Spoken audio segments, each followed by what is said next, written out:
Hello, everybody, and welcome to GlugNet. My name is Stephen Ball, and I'm the active president of GlugNet.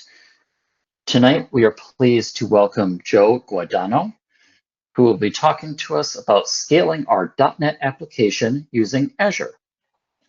Before we get started, a little bit about us. We are the Greater Lansing user group for .NET developers, based out of Lansing, Michigan, as pictured here. Our meetings are free to attend, open to the public, held on the third Thursday of every month. The best way to find out about what we've got coming up is to join our meetup page. That'll get you a monthly newsletter with what's coming up next. We also post a lot on LinkedIn because many of our speakers come from LinkedIn. So that's also a great place to find out what we have coming up next. Our meetups are typically recorded and posted to YouTube by Sam Nasser. You can find his channel either by using the QR code here on the screen or going to youtube.com/@SamNasserMVP. A few housekeeping items before we get started. We are always looking for lightning talks before our featured presentation. So if you have a 10 to 15 minute talk on a technology topic of your choice that you would like to give, you can either contact myself or Joe Kunk, and we can get you scheduled. Tonight's presentation is designed to be interactive.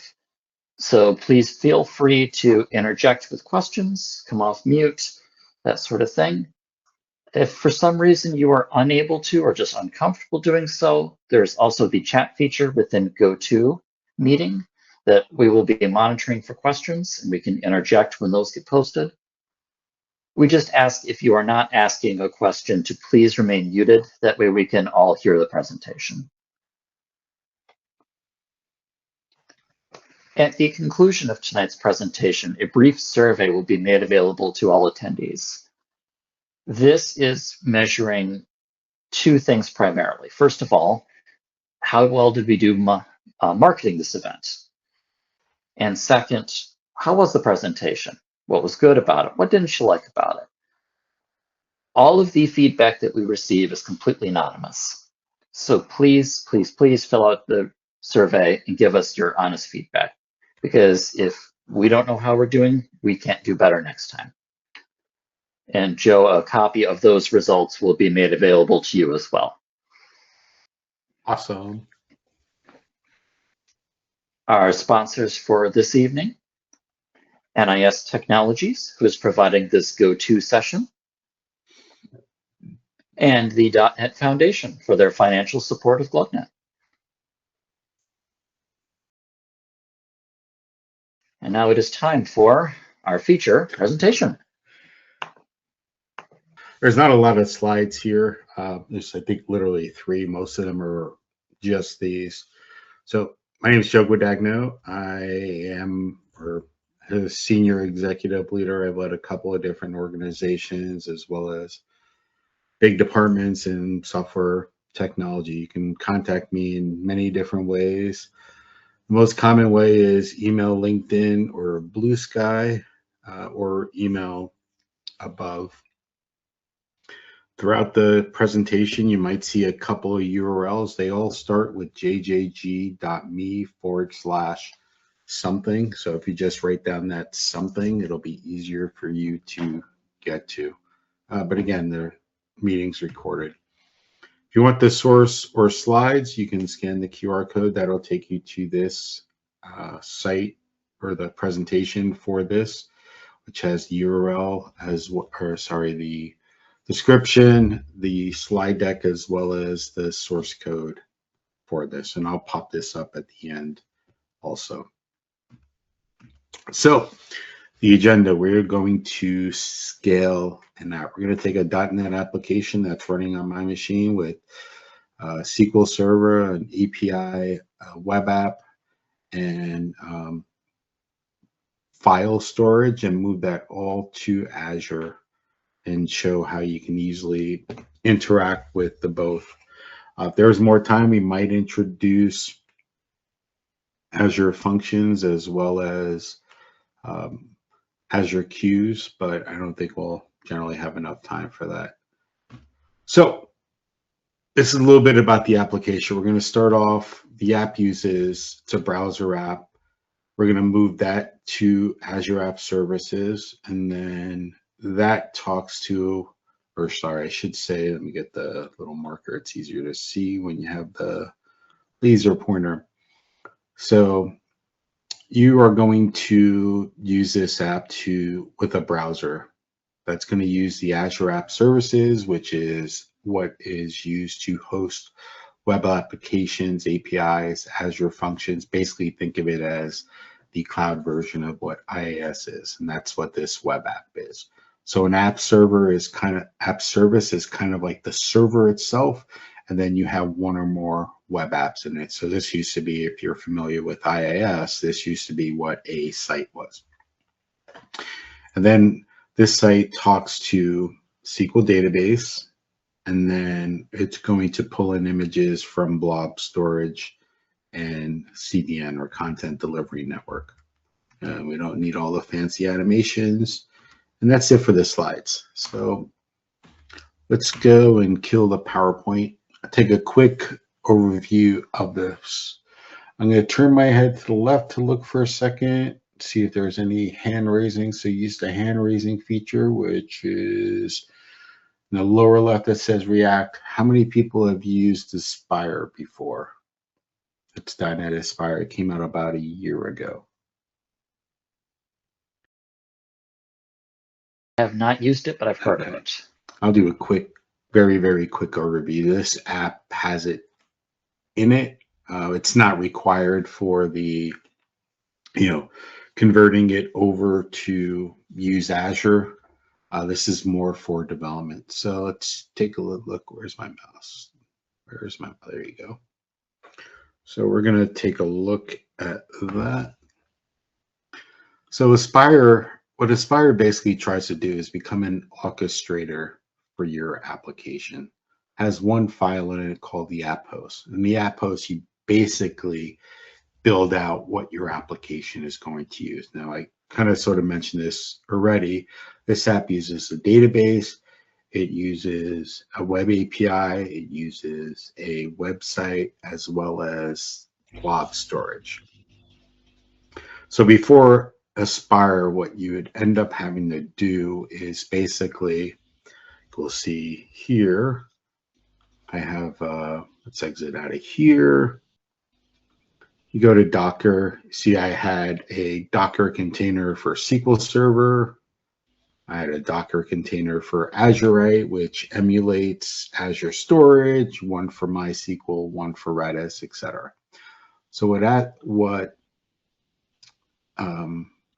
Aspire lets you do is say, Aspire, I need all these components for my app, and take care of that for me. So what it's going to do is it's going to say, like right here, add a SQL Server, call it SQL Server, and I want you to persist it over time. So it's going to save the data, not recreate it. So the first time it uses this SQL Server, it's saying, hey, I want you to add a database called contacts, and then I want you to create it. So it's going to run these SQL scripts to build the database. And then I say, okay, add Azure Storage, call it Azure Storage, and then persist that over the lifetime. So now it's going to, every time this app is run locally, it's going to build the SQL Server for me if it already doesn't exist. It's going to add the Azure Storage to it, and then it's going to create two blob containers for me, one called contact images, one called contact images thumbnail, and then it's going to add the project of contacts API. This here tells me it's waiting for the database. And then this says, okay, for the database, I want you to replace the connection string called contacts database SQL Server with your value for that SQL Server. Because if you know anything about Docker, every time it spins up, it might use a different port number. So this kind of does all that wiring for you. Then we say for the web app, call it this. wait for the API, or it references the API project, wait for it, wait for the blob storage to be done. So this app won't start until these are there. And then the same thing, kind of replace out some of those settings and then run the app. Outside of that, this just kind of gets my app ready. So I didn't have to go here and say, okay, let me go start this. Let me start this. Let me start that. Gives you the ability to do it. One good thing about this is, assuming you have Docker, you can just, anyone with this project file now can run the application and get started from beginning. So that's enough about Aspire. If you want, you can check out aspire.dev. Let's get into the actual application itself. So this is your atypical, boring .NET app. It has 4 different layers. It has a web UI that handles the user interface. It's for a contact management app. So I want to be able to add, remove, list, delete, and update my existing contacts. I built this app a long time ago for presentations because we can showcase a lot of different things in it, and I don't have to explain any business logic to contacts. The question is it similar to Docker Compose? Behind the scenes, it can use Docker Compose, but it won't. It kind of just, it will launch its own Docker Compose to start up all the images, but it basically runs them for you. It'll shell out to a command that says Docker PS and load up the images, but it also has to build the images and stuff. Okay, so it has, the home controller and the contacts control lets me add, remove now. This is not about the code, so there might be some things you see like, I would have never done it that way, and that's probably true. And this was built a while ago, and I keep updating it, as we see fit. Like this morning, I updated it from .NET 8 to .NET 10. And then we have our API controller that has the gets and the sets, or sorry, the gets, the post, the push for everything. Let's take a quick minute and run it. So I'm using JetBrains Rider. You can use Visual Studio or Visual Studio Code, whichever one you want. I prefer using Rider mostly because I used to have both the Windows and Mac machine. So Rider allowed me to easily do that. Now I don't, but I've gotten used to Rider. To me, it's a lot easier to use than Visual Studio nowadays, and it updates a lot more frequently. So hit play. It's taken a second to run. This little squiggly line up here is just telling you that it's currently building and running, and I should have a window here. It built, so let's go and check this new tab. So what's going to happen now that it's built, it's going to run. It's going to start with the Azure Aspire dashboard. Again, this is only for local development, and then I'll spin off the copy of the web app and the API app, assuming I did not select something else. Nope. There it goes. Just took a second. So this is the Aspire dashboard, which basically tells me the running state of my application. So here it says it's working on creating an Azure storage container or an Azure storage component, which is going to have one or more blobs to it. It's going to create one blob called contact images, one blob called contact image thumbnails. It's going to create a SQL server if it doesn't exist with a database called contacts. And then these are the 2 APIs. You can see it saying running unhealthy because they're probably just starting up. If we look here, we see I have 2 Docker containers that just started the Azure store. Oh, here we go.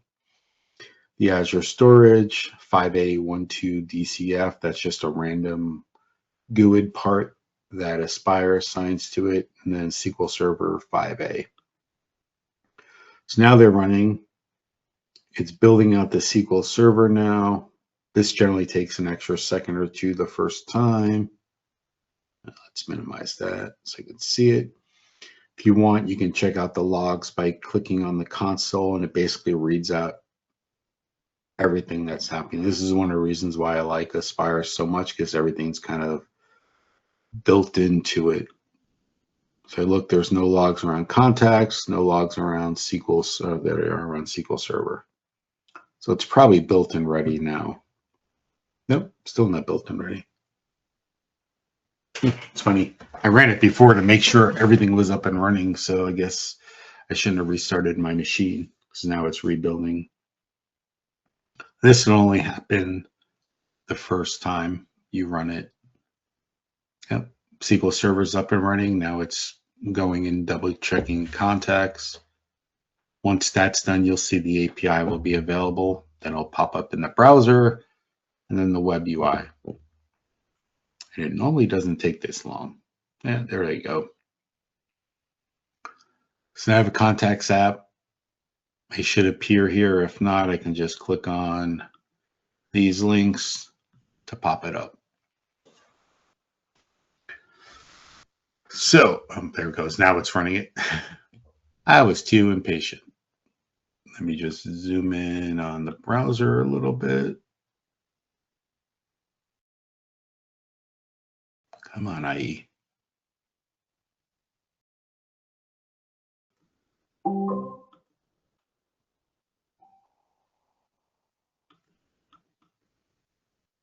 Taking too long. Why is it taking too long? Something fell. Nope, still running. Just must be because I'm video sharing as well as speaking. The computer's probably getting a little taxed. Let's check the logs, make sure it's still running. API. Yep, API is running. Web UI. Yep.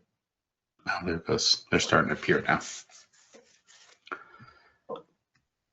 So once this is done, I hit enter. I should see the API calls just to verify everything is working.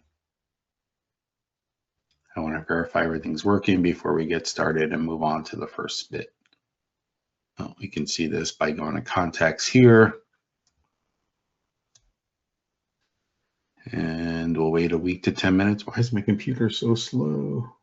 I shut down some of the other windows behind the scenes. See if that helps. There it goes. So this is the app. Nothing super fancy. As you can see, I can edit a contact and see everything about him or her. And this is all just dummy data. And then this is the API. Just go through each person, and there's 500 people in there for a sample test app. So the app is working. Granted, it took a little time for the first launch, but it launched. So the first thing we're going to want to do is let's migrate out the database. So we're going to come here, and I'll zoom in a little bit. The reason why I start the database first, because it's usually the one that takes the longest to run. So before we get started with anything in Azure, I like to create what's called a resource group. A resource group is kind of like a catalog or a grouping of assets. I generally put all my applications or things that have to do with one application in its own resource group. So for here, since we're going to be scaling this app, we'll probably create a... Can you guys hear me? Computer's acting really slow. I want to make sure that I'm visible. Yeah, that sounds good. Making sure the internet didn't die. Because it shouldn't take, I shouldn't get 3 blocks like that to do it.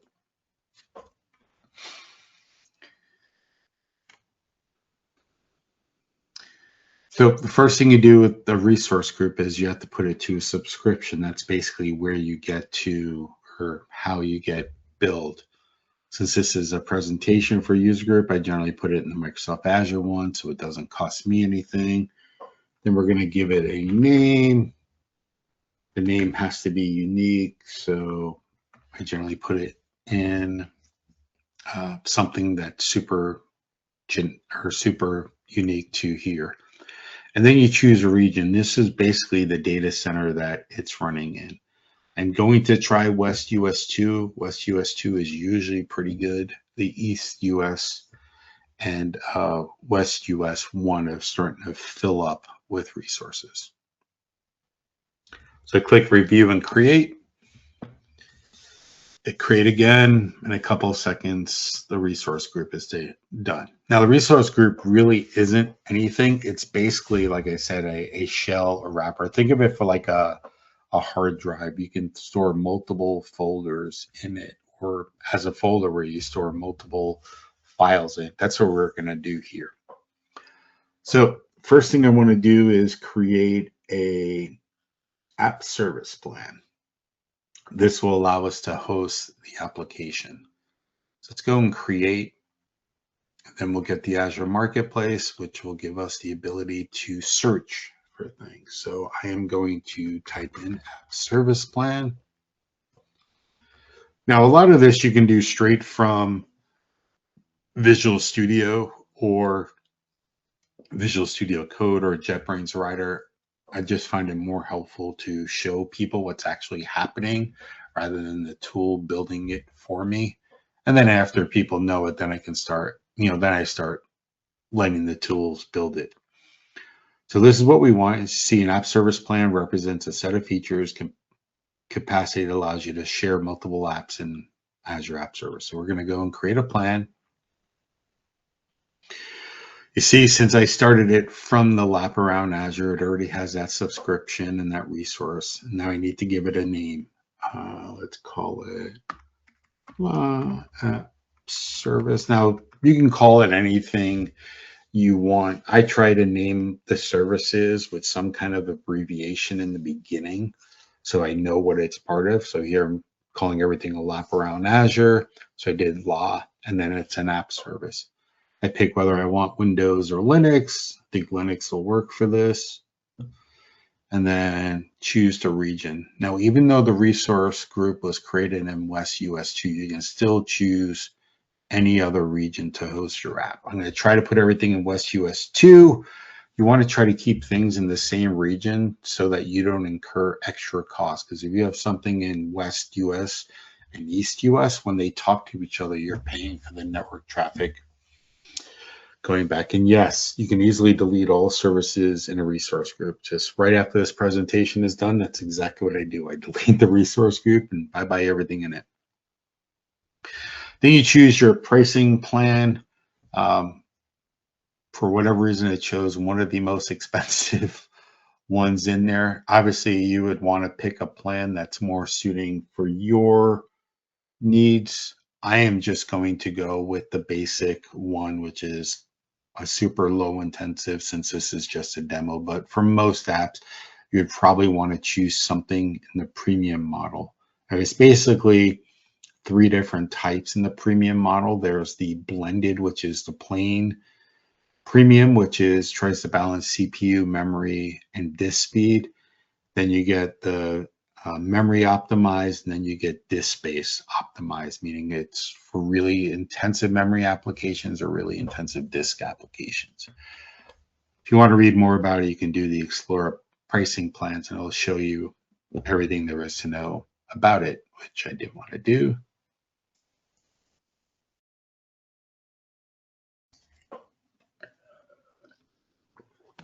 Oh, this is so slow. This is normally not this slow. Kill PowerPoint for now. I really got running. I don't know why it's taking so long.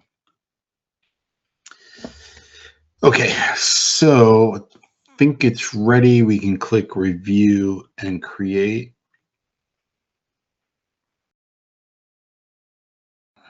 It's going to do a double check to make sure that there's nothing entered that's invalid, and click create. Now, what this is going to do is basically build a server. It's a virtual server, and actually a slice of a virtual server that will host my application. So behind the scenes, it just generated a bicep script that deploys it. And now it's done. I can go to the resource, and now I have a Linux plan app service that I can start to add applications to. Now, if I click on apps, we'll see that there's nothing here, as there shouldn't be, because I haven't built any apps or deployed any apps to it yet. While that's loading, we're going to go up and open up a new window in the portal to start creating the app. I don't know why Azure is being such a pain right now. Always is when you're doing a demo. So I went back to create a resource. I'm going to choose a web app. So whether you're doing an API or a web app, like an MVC app or a static app, they're all always web apps. The only difference is between web app and function app. Function app is kind of like a headless mode. We're not going to cover functions today, but they're an easy way to run background tasks or repeated jobs. So I'm going to click create here to create a web resource. It defaults to the Azure sponsored, and since I didn't start it from the lap around resource, I have to select that one. Then I have to give it a name. So for our name, I am going to call this one the API. If you see me tilting my head towards the right, that's generally because I am looking at my notes to make sure I type things the right way. I want to make sure I don't forget to do that. We're going to publish either code or container. So if you're publishing directly from a Docker container from your app, you would click container. I'm going to do code and select .NET 10.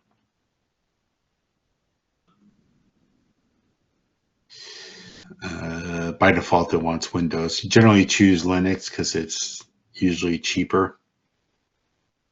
And then because I chose Linux in this region, it said, hey, do you want to host it on this plan that you built, which is what I want to do.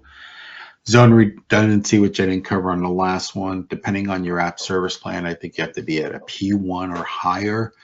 It enables your app to be redundant in the zone, meaning within West US 2, I can have 2 copies running. So if one fails, it'll automatically have a second one ready. I'm going to choose next to show you some of the options. We're not going to do these options. I'm going to do them manually again because I want you to see what's behind. So you can actually create a database right here, but because of the plan we chose, it doesn't allow us to. We can say if we want to deploy automatically from GitHub, which we're not going to do right now because I'm going to manually we're going to manually deploy that. But generally you can set up here, and what will happen is Azure will create a GitHub action in whatever Git repo or organization and repository you selected, and it'll automatically publish once you merge to main, depending on what settings you set. And then we're not going to do networking or monitor right now. So this is all done. We're going to do create, and it created a deployment. This is still loading, probably because there was none originally in there. Let's go and create our web app for it. That was the API. Now we're going to create the web app. Same steps, just slightly different text. Let me copy out that text. We are going to put this in the Lap Around Azure group. We're going to name it web app. It's going to be code. It's going to run in .NET 10. It's going to run on Linux. It's going to run in West US 2. The reason why I chose West US 2 is 1, because there was more resources here, and 2, it's closer to me, so it'll be a little bit faster when we're running. We're going to put it on that app service and then do review and create. So if you've never used Azure before or the portal, there's this little bell icon up here, which kind of gives you all the notifications that have popped up. Once I hit create, it's going to see I have the initial, deploying the project. Let's see if the other one's done. The other one is done. This one should be done too. That creating an app is seconds. So those are creating, we're going to create the last thing, which is the SQL Server right now. Oh, they're both done. So let's go and create a SQL Server. Now there's several different options when it comes to SQL Server. You can create a virtual machine, meaning you create a virtual machine, then you can install SQL Server and bring your license for it to install it, or you can do SQL Server as a service, which Microsoft has available, or you can do Azure SQL, assuming you're using SQL Server. For this demo, I'm using SQL Server, but the source code actually has code in there for using SQLite. But the way the code is set up, you can check in the documentation. You can use any database you want. You just have to implement one of the repositories. So I cite SQL Server. You can see I get a whole bunch of different options. So I'm going to do database first. And then you see I have a couple different options. So I have Oracle, Azure Database for MySQL, SQL Database, Azure. There's a lot of different options. So for this one, I am going to choose to create a SQL database. Actually, do I want that one? Plan. Yeah, I don't really want that one. I'm going to do Azure SQL. Azure SQL is a hosted version. So they basically do everything behind the scenes and you just get to create databases in it. For this app, it's super simple. It's a small database. It's just a demo. For other apps, you might be doing something like the SQL database reserve, vCores, or a managed instance. For most regular sites, Azure SQL will be enough for most people. Because as you can see, it can grow and there's several different options. So we're going to choose this one, which is the lowest form and the easiest to work with.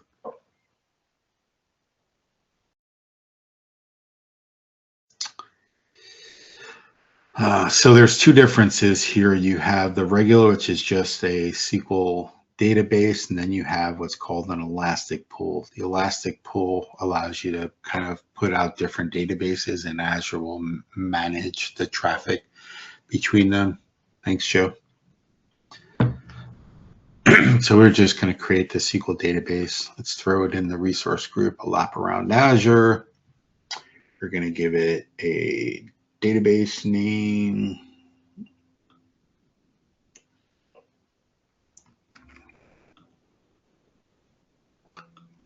As you can tell, I was very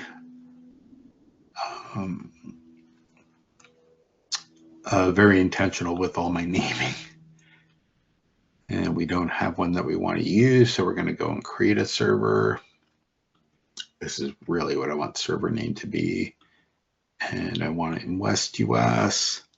And I'm going to just use SQL authentication, give it an ID, and then I am going to use a dummy password. And the reason why I'm using a password that I've already used here is so that I can copy and paste from the samples without having to remember what I typed. And trust me, it's a secure password, but it's only used for that. No, we're not going to save this. Database name. That is not the database name we want. We want the database name to be called contacts.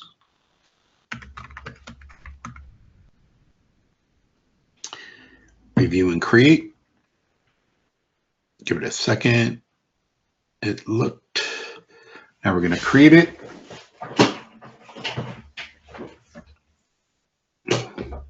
Now, a lot of this grunt work is only done once when you're initially created. And in most shops, you'll usually have either a Terraform scripts or Bicep scripts to generate this. But again, like I said, I'd rather show you how to do something, because the way I learn is by actually doing it and figuring out behind the scenes how things are happening. Then I can start using the tools to generate it for me.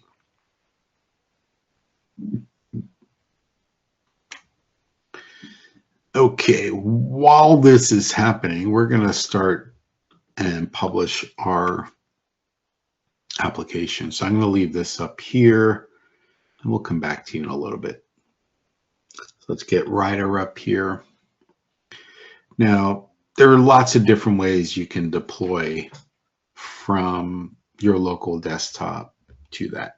I am not going to say any are right, wrong, or indifferent. It's up to each person and their individual settings. For me, for any of my public facing sites, I use GitHub Actions or Azure DevOps pipelines, depending on how old the site is, to publish, which means every time I commit something to the repo, it'll automatically publish. If you look at this sample through the code, you'll see a file called deploy to Azure that actually shows you how to do that. I don't have it in this sample because I didn't want to confuse people.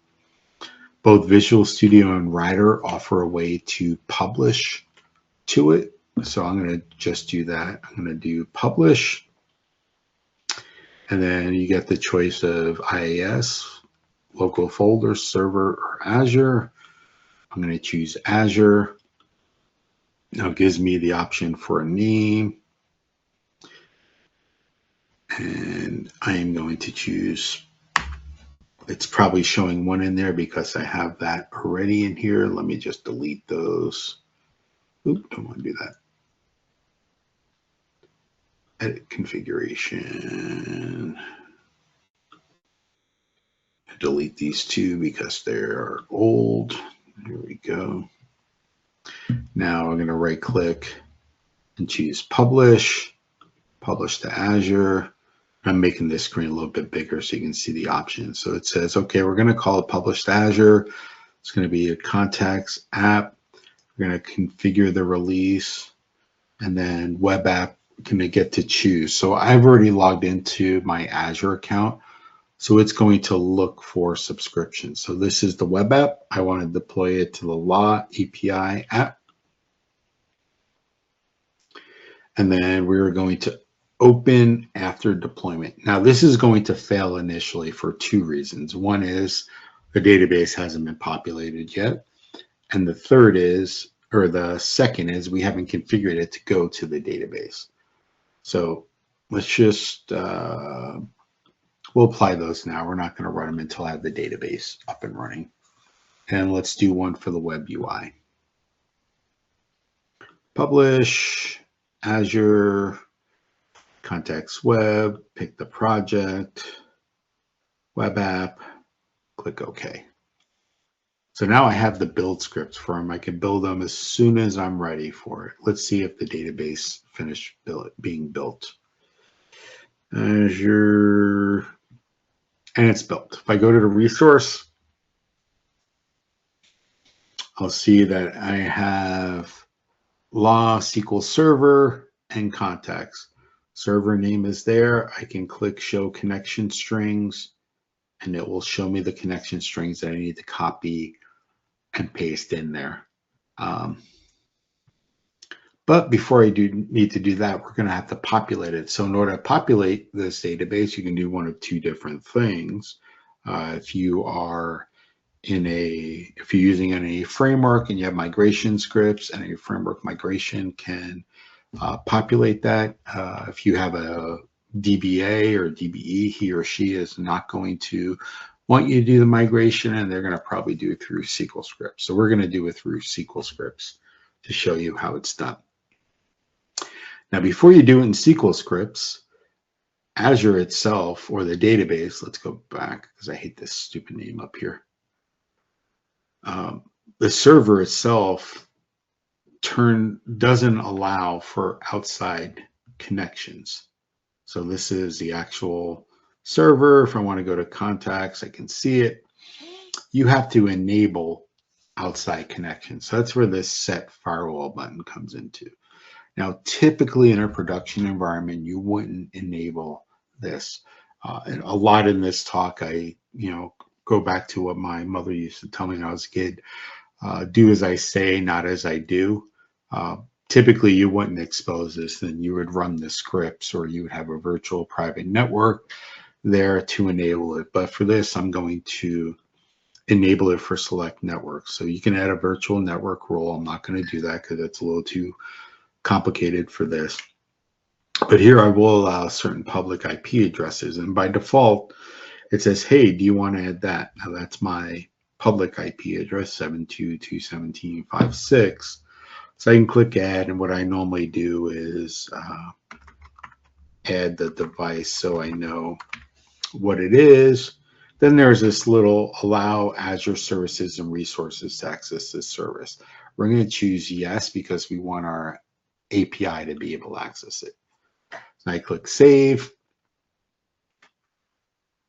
And now I have access to it. So if I go back to Writer, or you can use, SQL Management Studio or Visual Studio, whatever tool you use, whichever one fits your liking, to get to it. So I am going to create a new resource. I'm going to connect to a resource. And then I'm going to add the data source manually. Let's expand this. Choose a server. So I'm going to go back to here and get the overview. And where's the server part? I got to go databases. Copy here. Copy that. Paste it here. Oh, and then choose the type. So here I select Azure SQL. I have to repaste the name. Click next. J Guadagno. And then the user password I created, which was here.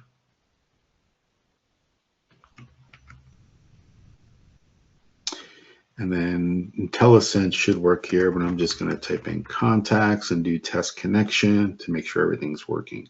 Now, if you didn't open up the firewall, this would fail and tell you that.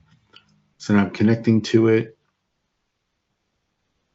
and then I have the ability to run it. So if I go here, I'll see, just like SQL Management Studio, I have nothing. No objects in there, so I'm going to do a new query console and then basically run the SQL scripts. So the first thing I need to do is create a table. I'm going to choose to use my contacts, and then contacts database, Control A, Control Enter. I'm going to take this out of presenter mode so you can see the other stuff that is in there. And I'll just zoom in on the IDE.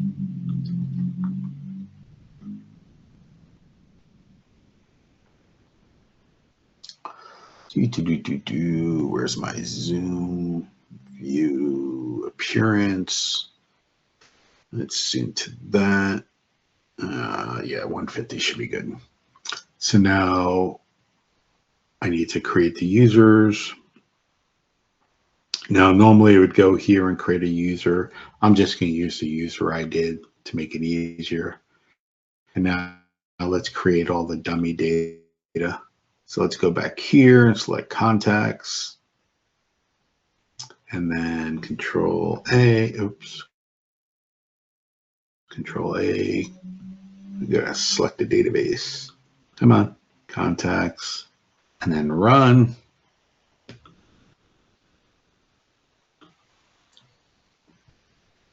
and it should have it. I probably didn't mention this before, but there's this little keyboard shortcut that tells me when I don't do the shortcuts right. And then when I do something in the ID with the keyboard shortcut, it kind of appears here. So now my database is created. If I close these windows, I go back here and select contacts. I can do select star from contacts, and it should be there now. So there I have all the records. So now my records are there. I have the API server built and I have the web server built. Let's go and publish them now. So we created those published ones here. Now I'm in Visual Studio. You would right click here and choose it.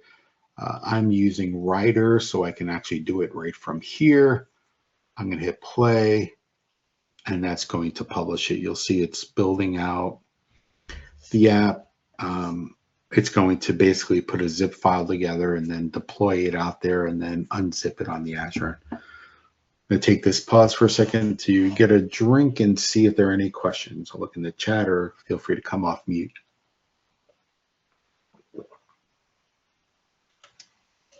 Oh, I'm either that good of a presenter that no one has questions, or I put everyone to sleep. Both are viable options. Let's publish this one too, since it takes a second. So here it built out this zip file with a very long ID. This essentially is going to get copied to Azure. And once Azure receives it, it's going to unzip it and put the application in there. Yeah, Joe, we got one question in the chat there. Can you restore an Azure DB from a backup? Yes, I see that question. Yes, you can. It acts just like a regular SQL database. So if you have a backup, you can restore it in there, assuming one, you have permissions, and two, you have the connectivity to. But if you're using, you would need to use something like the DACPack tools or the command line or SQL Server Management Studio to do that. I don't know if the portal actually has a way to restore it from a backup outside of Azure. It does backups itself and it can restore them for you, but I don't think it has a way to do it from the portal itself. Because I'm using Azure SQL, it's already done, and I can go back and choose the restorations if I want. Oh, this is the restore if I have backups. It takes backups every 5 minutes, I think, of it. Let's see, trying to deploy. Let's see if these are deployed. Let's go to the resource.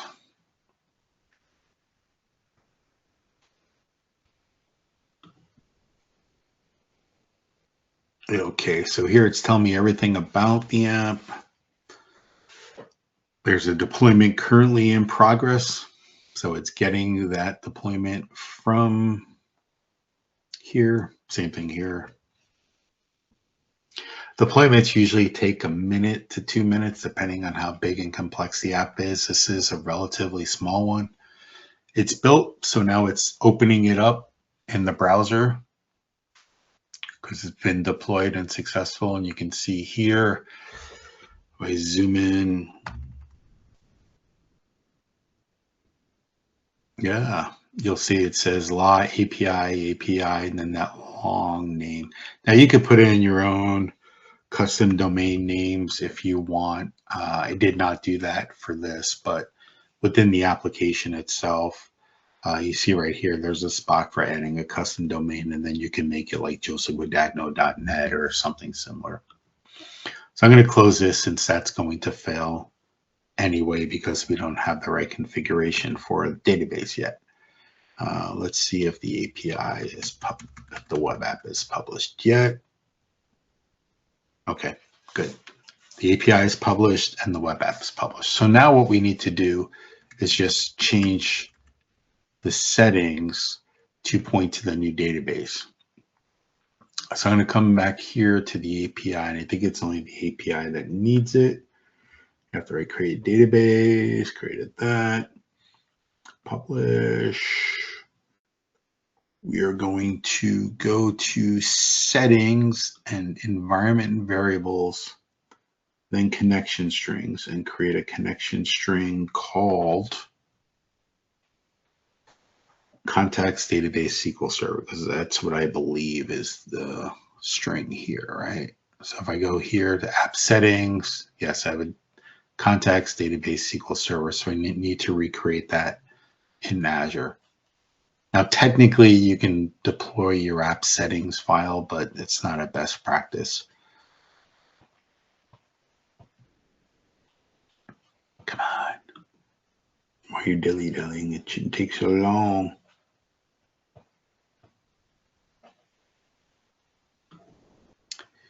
Come on.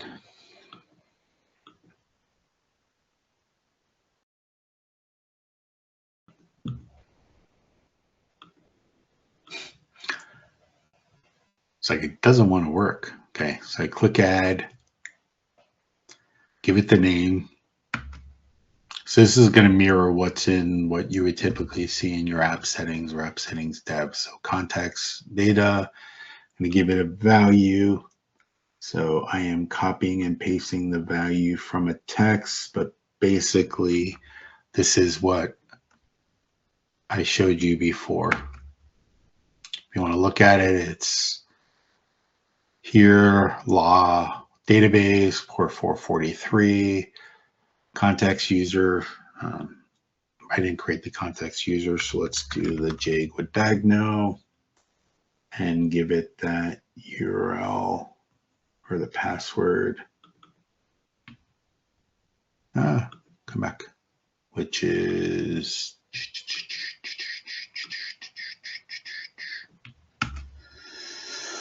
and then choose the type, and we're going to do SQL Azure, and then click apply, and then apply. Now, when you get this, it's going to tell you that, hey, changing your settings might restart the app. Well, I believe it. I never believe it. So I always go and restart the app myself. I'm going to choose stop. You can click on restart if you want. Since it's a Linux box, it takes sub-seconds. So now if I want, I can check to see if this site is working. So I'm going to go here and click. And within a couple of seconds, since this is the first time the app is being built, it's basically got to compile the app and everything. So it's going to take a second for Azure to build the app and then make it available.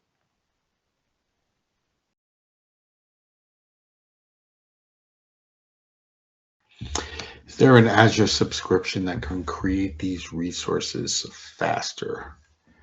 So the Azure subscription is kind of the placeholder and what does the billing. It doesn't actually create the resources.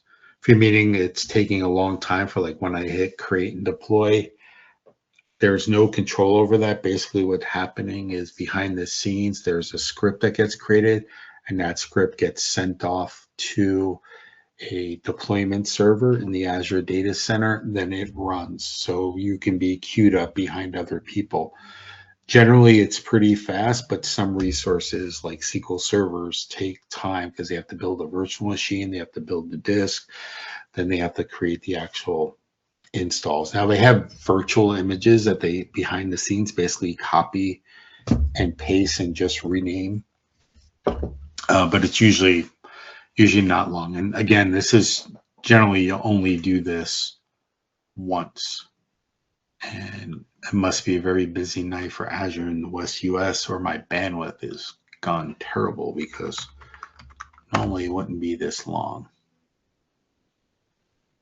Yeah, my bandwidth's not terrible right now. I might as well change this because it has to be called /contacts for it to work.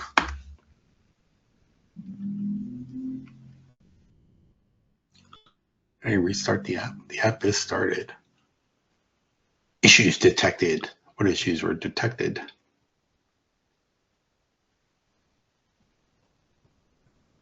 Oh, container didn't start. Interesting. That's a new one. Let's stop it again. I've never seen that happen before where the container didn't start. Let's stop you because you're gonna just cause trouble. Let's see if there's any new issues.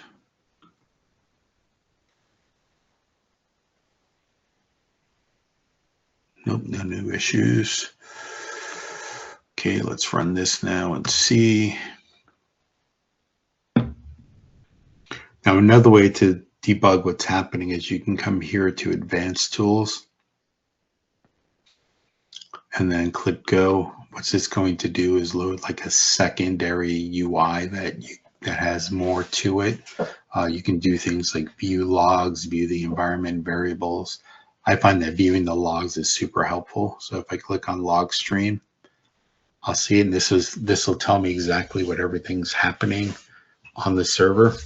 Hey, it finally loaded. And I got an application error. So let's see, the logs didn't catch it in time. So let me go and restart it and see.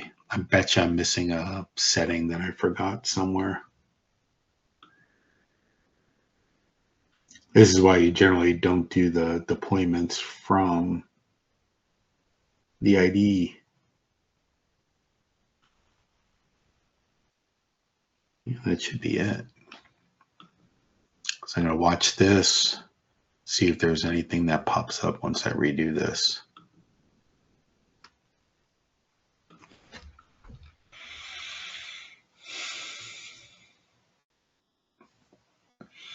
Normally this will happen if like the database connection fails or something else in the app is wrong.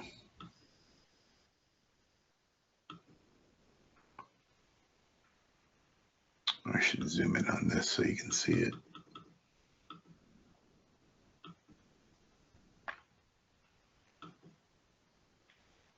Looks like nothing is literally happening on the app. It's just sitting there. See if we got any more errors that popped up in here.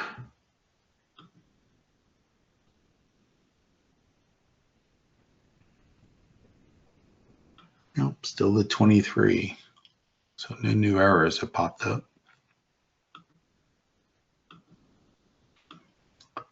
Nothing in the log.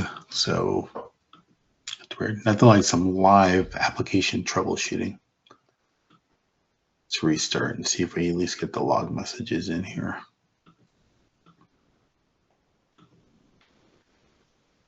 Here it goes.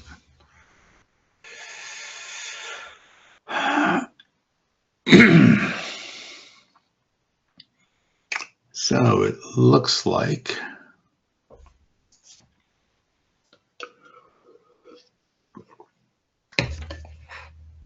it failed during startup, and it can't find one of the services. Concur, it's missing service. What service is it missing? Line 121. So let's see what line 121 is.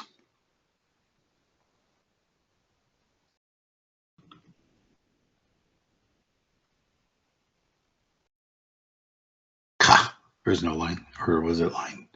What line was it? Oh, 21. It tells me to build. So which service is it having trouble with? It's one of these.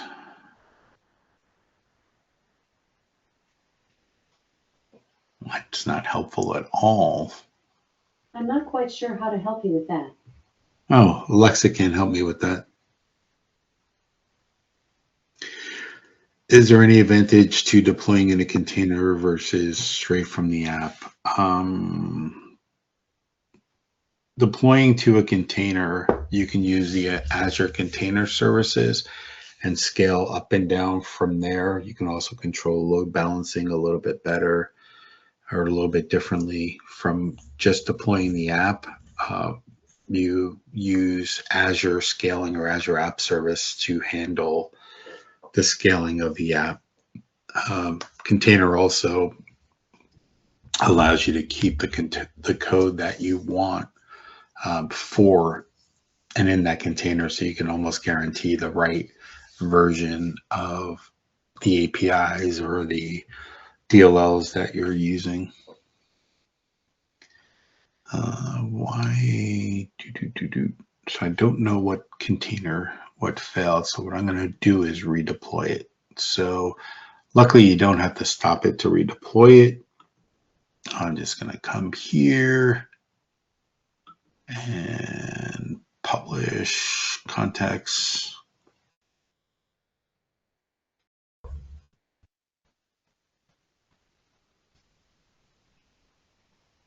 So what will happen when deploy? So it's going to copy that publish 565 ...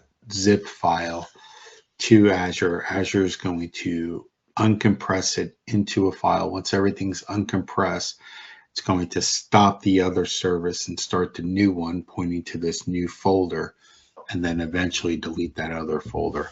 Unless you have up deployment slots, then it can create a second slot for you that you can say, okay, switch it over now.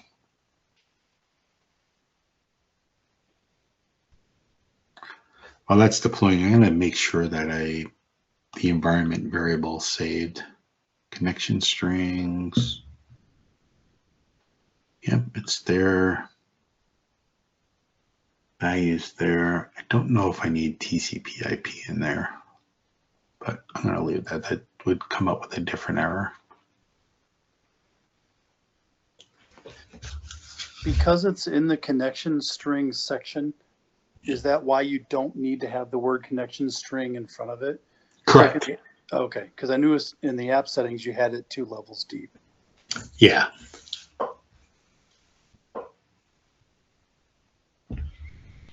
What's happening is this section here, which is the normal connection string section in a .NET API, when you're in that secondary here, it kind of automatically appends it to it. So it builds out the context. If I put it here, I would have to do connection strings underscore blah, blah, blah, which you'll see if we get this app service to work.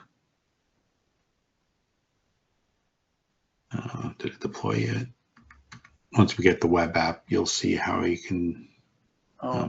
Say, one of the things I know that's bitten us before, do you need 2 underscores in your environment variables?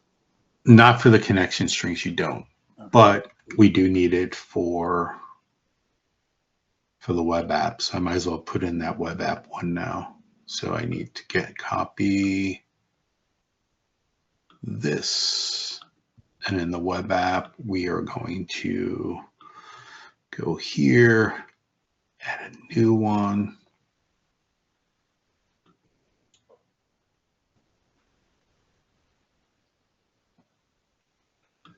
And then settings underscore API root URI. This is what you were just talking about.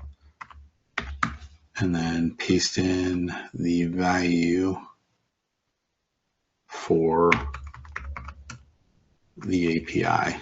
So that's the API server. And that kind of lets it go.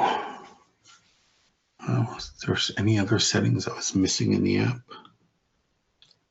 API, Application Insights, doesn't need. Oh. Let me put this in here just to make sure. I don't think it actually needs it.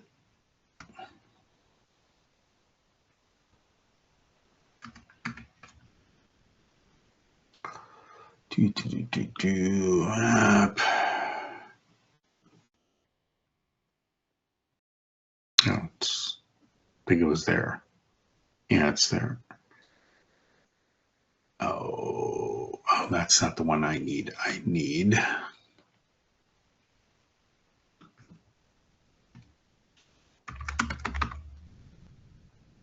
because this app creates a separate connection using that. So I need that value. Let me copy the value from here. Close.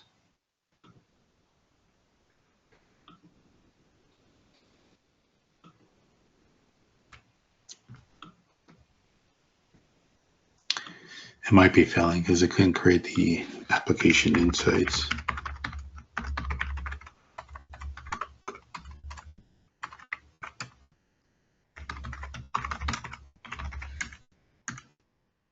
Let's make sure that's the right name. Application insights underscore connection string. The logging's not needed. Now let's see if that fixes it. If it does, I have to update my documentation because I totally missed that step. Boo. Let's restart you one last time.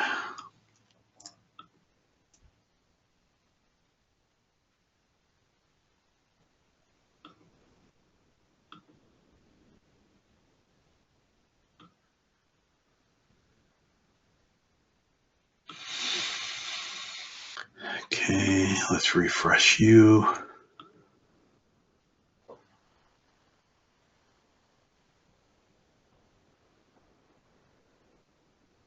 Better yet, stop it and start it since the stream seems to get hung when it dies. And let's try you again.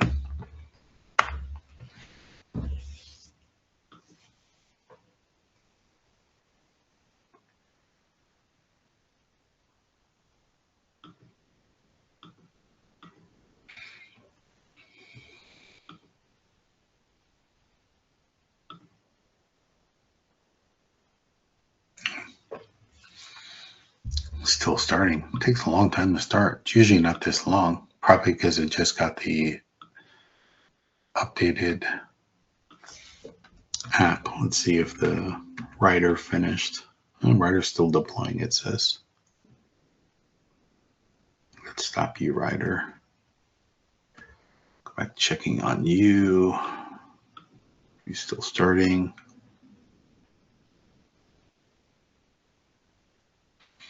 There must be something up with Azure. It's never takes this long to restart an app.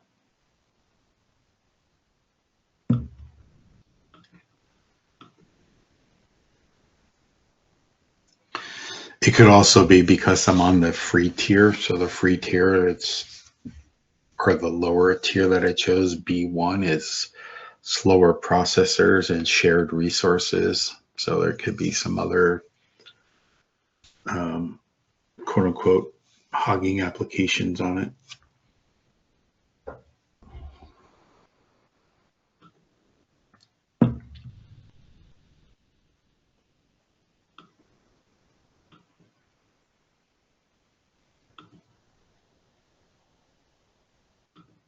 Wow. Let's just stop you.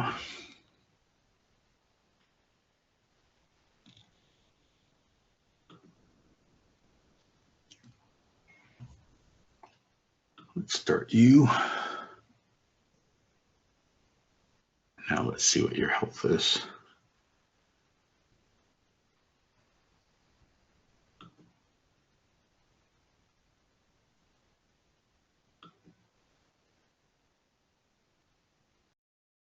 If this doesn't work in the next 5 minutes, because I know we're over time, I'll record this second portion of it and make it available to you.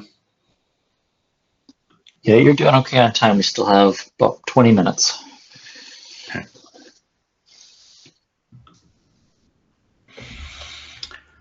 Well, while that's happening, there's another resource I need to create, so I might as well go and create that. So we have all the images stored in a blob container.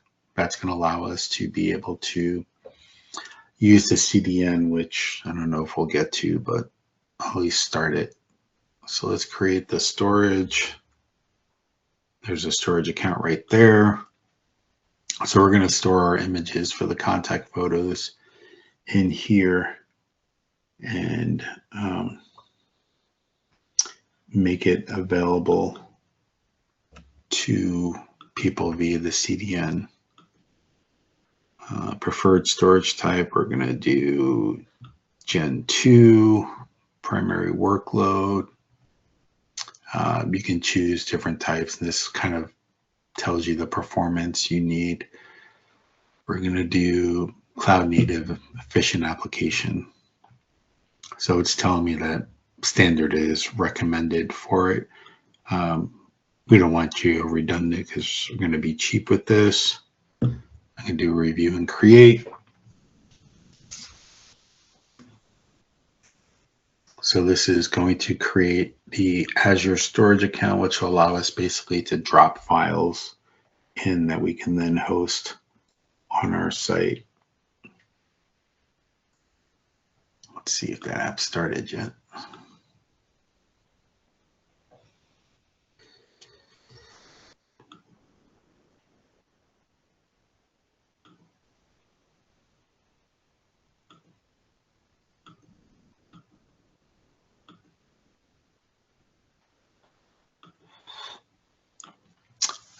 I have no idea why that died or why it's dead.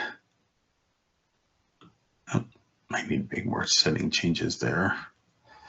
We don't need database anymore. See, this resource is done. So the way storage accounts work is you create either tables in there, queues, file shares, or containers. For this example, we're going to use a container. Basically, a container, you can think of it like a file folder that allows you to just throw in any type of file. File shares is just that, can create a Windows-like file share that you can make available anywhere. Queues are a simple queuing system, first in, first out. In another version of this talk, I actually talk with queues, and we would take the contact image when it's uploaded and convert it, make a thumbnail out of it using an Azure function.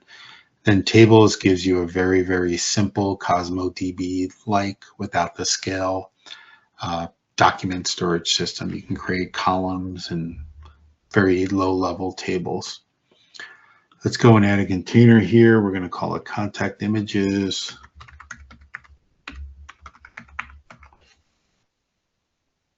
Click create.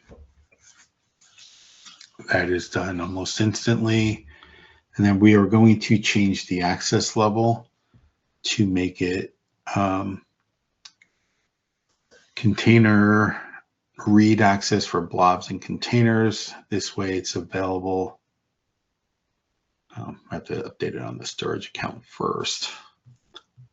This basically controls the permissions for the account, like who can access it and who can't. Where is it? Blob, anonymous, blob, deleted,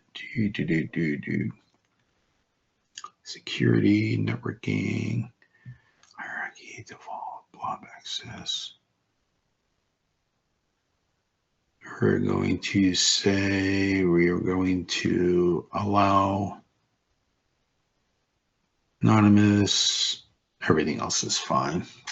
So basically it's saying anyone can have access to it. It's basically just read access. And then now we can go to container, and we are gonna set this to access policy.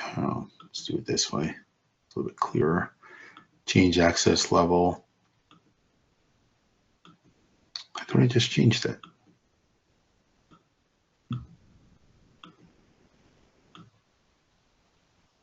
Because anonymous access is, oh, I thought I just changed that. Let's go back up, go to resource.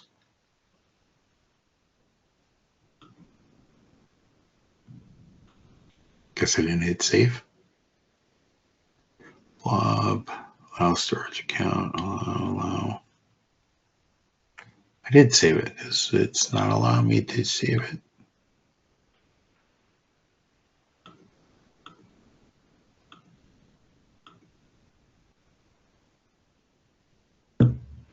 Guess it took a second for it to take effect. So now for the app settings, we're going to need to add a setting for that.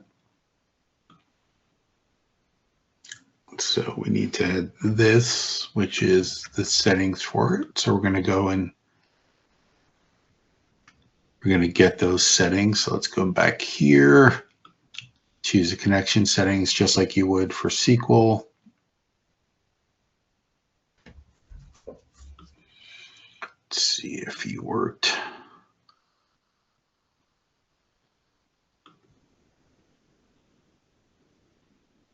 I don't even know if the app is there anymore.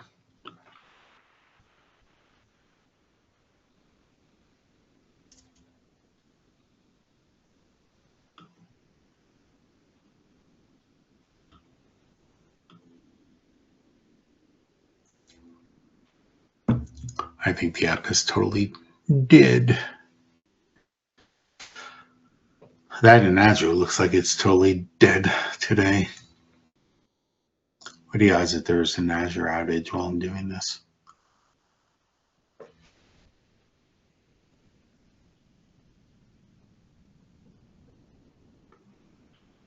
Yeah, something's not able to be created.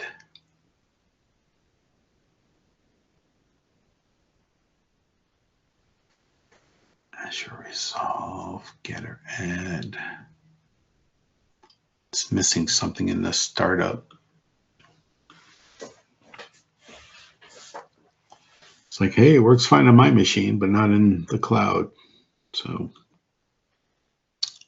don't know what it is. I'm going to try one last time to deploy it now that the server's been restarted. Let's see if we can get this working.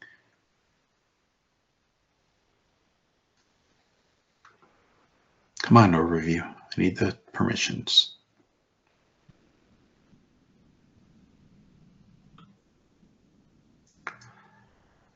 You're not being helpful right now.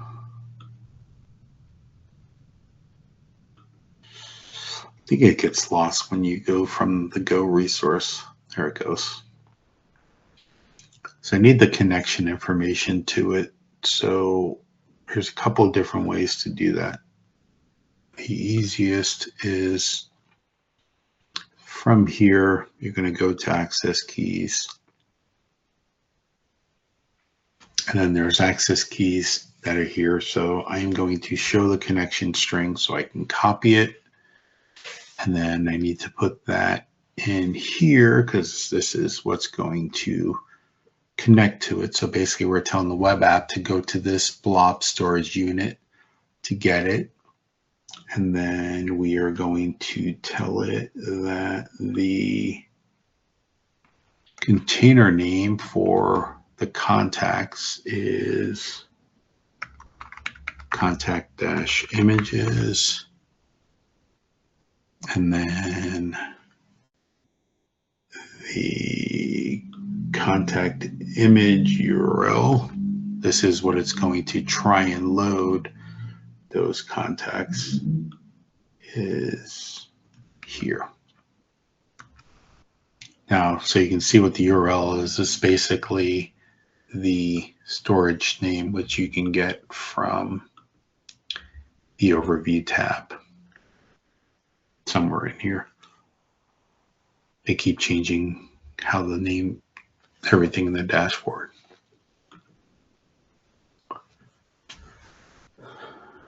Oh, new deployment. Let's see if it errored out this time. Oh, it didn't error out. So that might be a good thing. I guess the first deployment got a little wonky. Let's try it again. This is basically why you want a deployment pipeline, so you can just hit redeploy and not have to run it locally. So now I got all these settings. The web app should be able to work, assuming the API is working again. Let's confirm that. And then I'm going to restart a web app.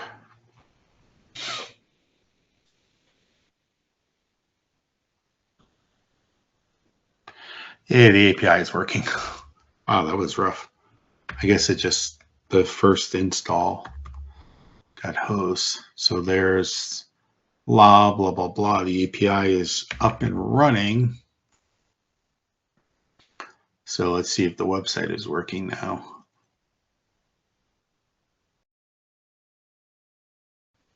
I can close you because you're working now. I'm going to keep you open in case you need to come back. We don't need you anymore.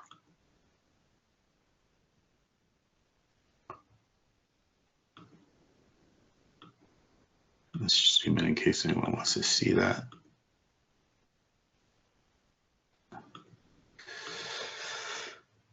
Let's zoom in you. I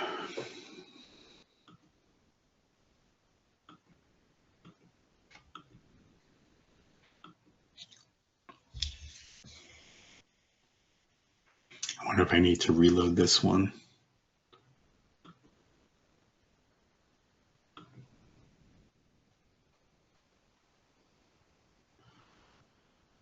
Yeah, there's something with the stop and start. It must be starting it too quickly. Let's go and redeploy that since that seemed to work for the web app.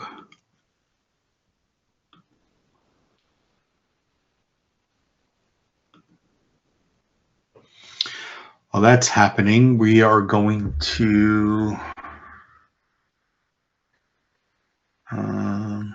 actually, we don't need to do anything right now. Just wait for that deploy and then it should be done and everything should be up and running. We could, if we want, cheat and upload an image to show it's coming from Azure. Oh, that's not what I wanted. It's my Azure Storage Explorer. So I'm using the Azure Storage Explorer right now, and I'm going to connect to that instance. So you see my ala storage blob containers has the contact images. Nothing's in there right now. I'm going to upload an image to it. And let's just take one of my headshots. I copy that name.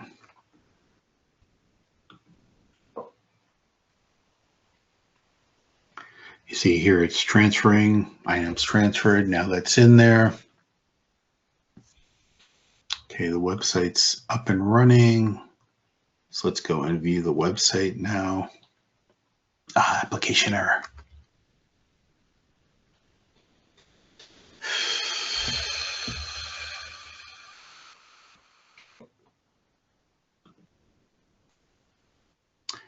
Man, these runtimes are not liking me today. Let's see what this one complained about. Or you know what I probably should do? Restart this one.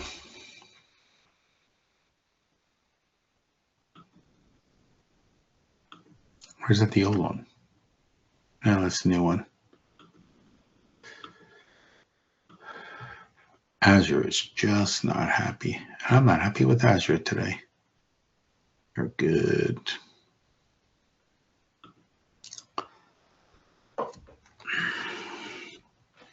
You can also check here for Deployment Center to see whenever you had any recent deployments. I just want to make sure that this app made it here. It said it did. And that was about 3 minutes ago.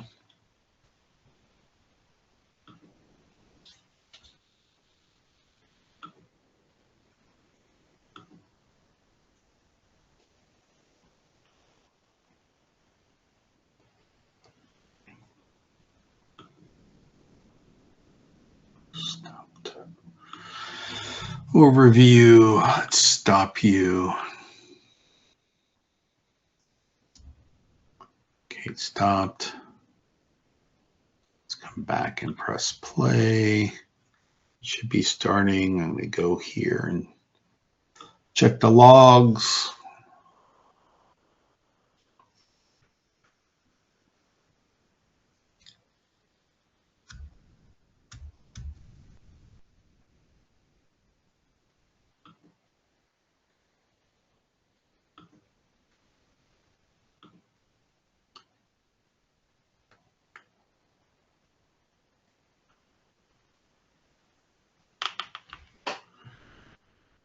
let's double check to make sure I got all the settings. I might have missed a setting for this one too. Writer.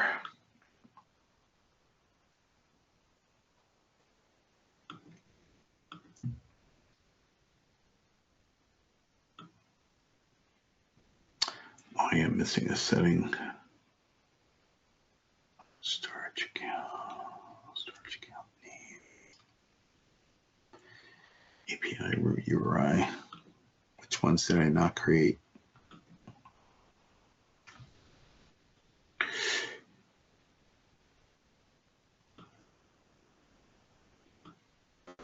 Storage account. What's in the storage account name? Oh, that's right.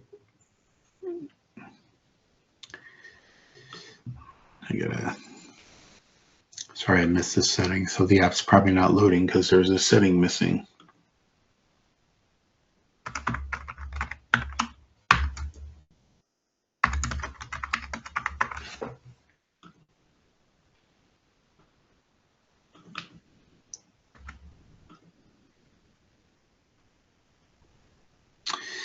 This would be LAR.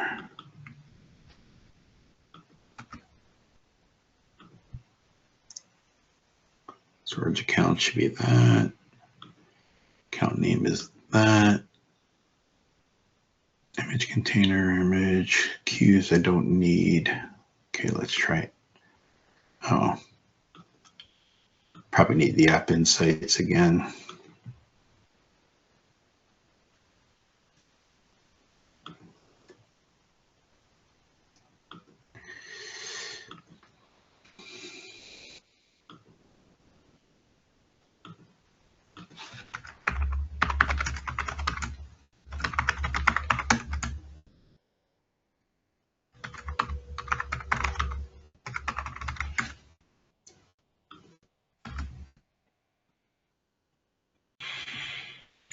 Now I should have everything.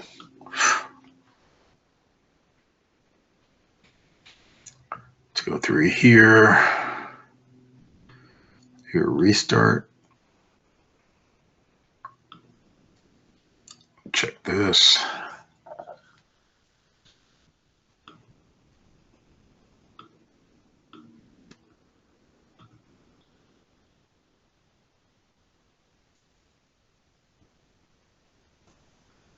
Come on.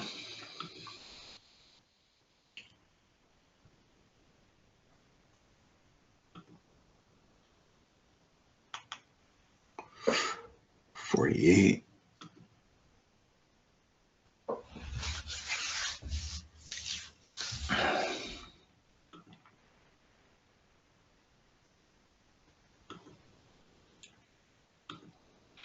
that was not a good sign that Azure wanted me to relog in again.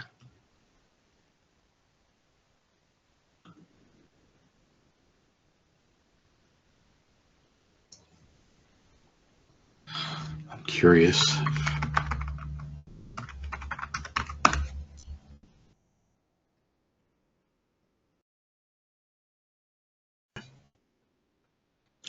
Just did a quick check to see if Azure has any known issues right now.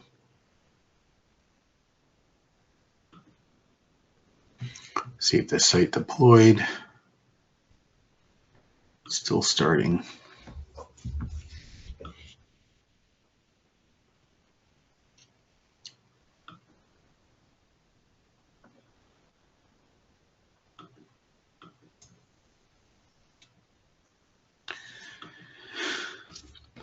Well, there's one thing we learned with us being a minute over is that even the experienced people that have done this a billion times can still struggle and get failures for no rhyme or reason.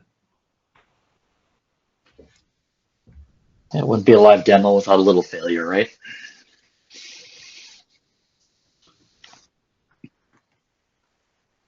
Well, while we're waiting to see if that comes up, I did drop the link in the chat for the survey. So if everyone could take a moment and fill that out, I would greatly appreciate it.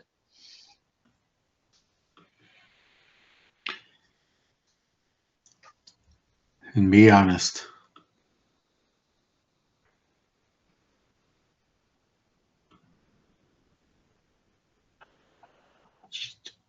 I'm going to stop you, and let's just deploy it.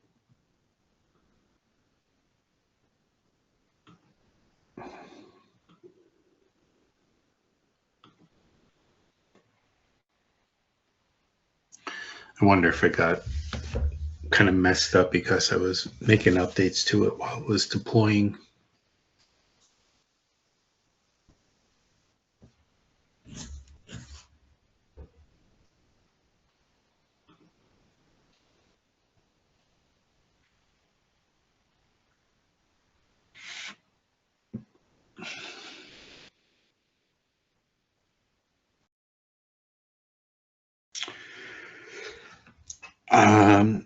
Yes. Well, yes and no, Yusuke. So Aspire has a way. The question is it possible to do the deployment by giving Azure the Aspire code? Technically, no, but Aspire has a built-in deployment mechanism. So you can do Aspire space deploy, and it will create all the resources that you need for it. So in this case, it would have created the web app, the storage account, the SQL database, and everything for you. I think it's Aspire deploy.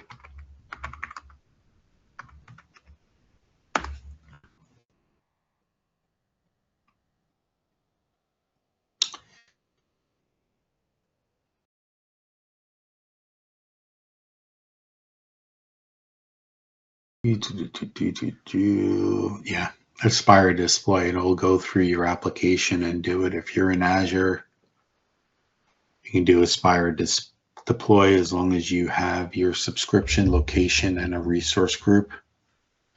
It'll go and take care of everything for you.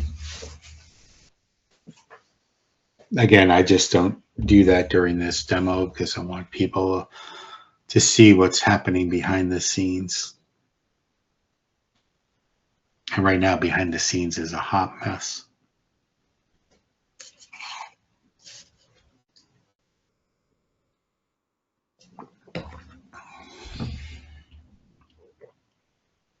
Because even deploying should not take, what did we start at 3 minutes ago? Should not take 3 minutes to deploy.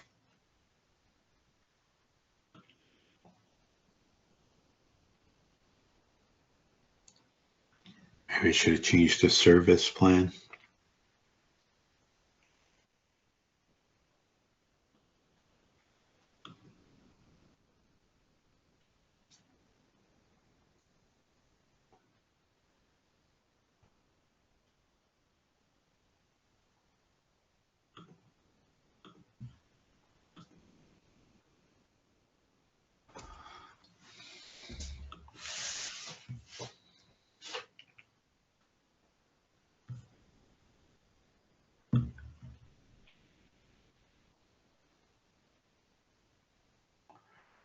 Let's see if that helped.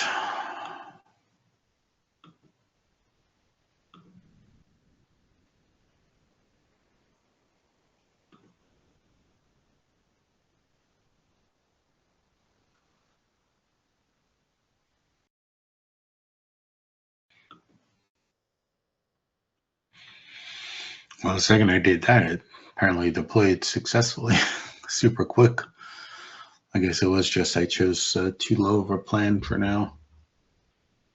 Let's get the logs up and running to see.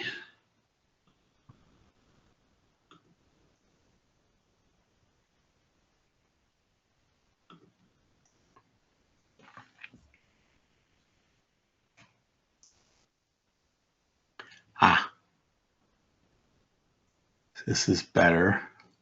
Configuration failed, so I missed the setting. 118.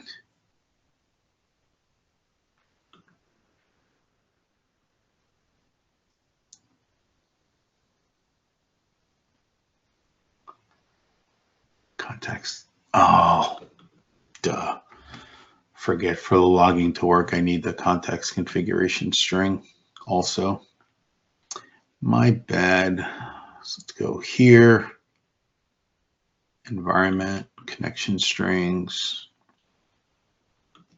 add. The reason why this fails is because I use serial log and I tell it to log to the database, and I forgot to give it the connection string for the database. So we're just going to copy that from here.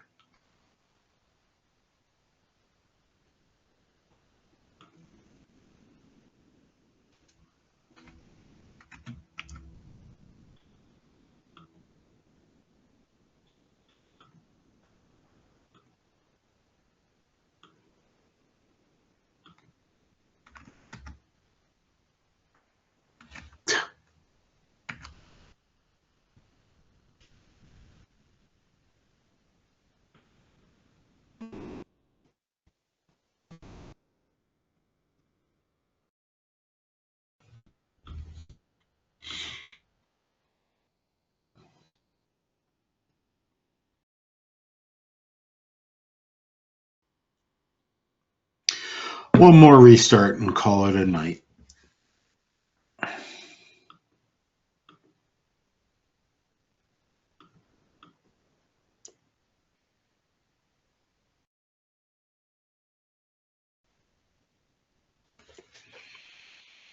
$32.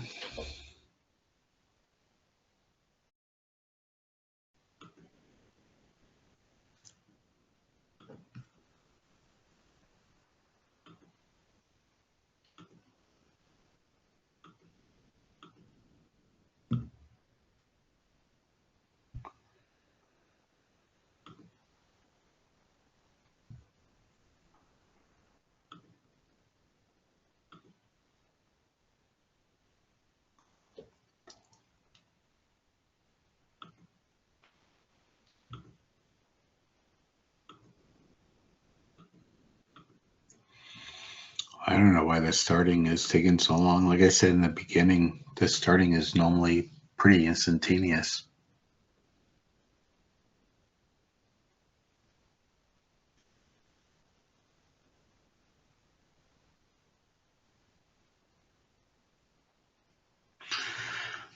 I'm using JetBrains Writer, Rich.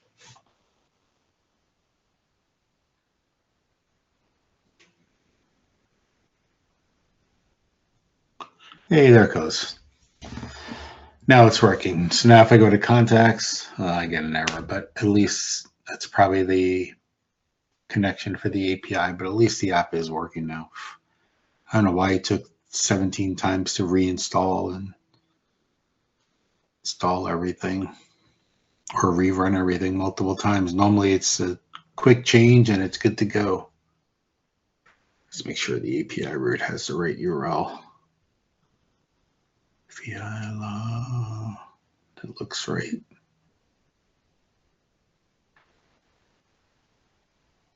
Let's copy right from here. All right, close that window.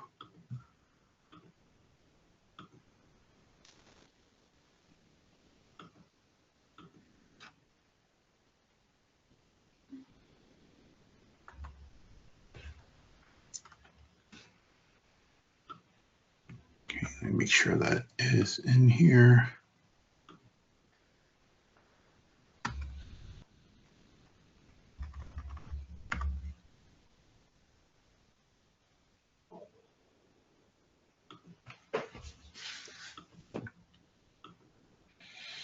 That's the only thing that's probably failing, but if we want, we can debug it and go into more, but at least we see how now I struggle bus through an hour and 10 minutes of getting Azure. Normally it would have been done in about 45 minutes and would have been able to leave time for questions. I mean, I'm still around if anyone has questions. I apologize. It took there were so many issues with it. No worries. Any questions for Joe?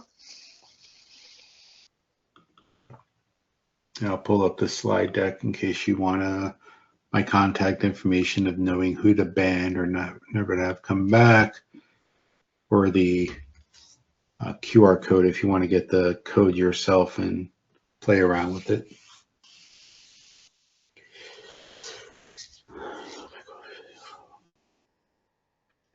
All right. I tried the repair option. All the repair option did was basically delete the instance and create a new one. I think the problem was I was missing some of the settings from it at first. I have to go back through my notes and see what settings I missed initially to make that a little bit smoother.